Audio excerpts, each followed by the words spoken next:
Herkese merhaba arkadaşlar, kanalımıza hoş geldiniz. Kübra Ünlü yazdı. Uzak şehirde ömürlük yüzleşme.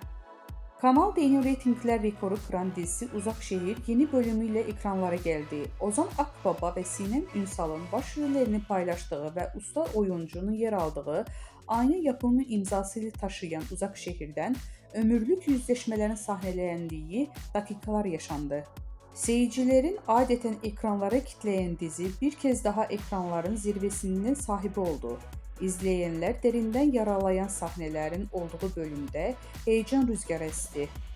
Uzak Şehir sosyal medyada da yeni bölümü ses getirdi.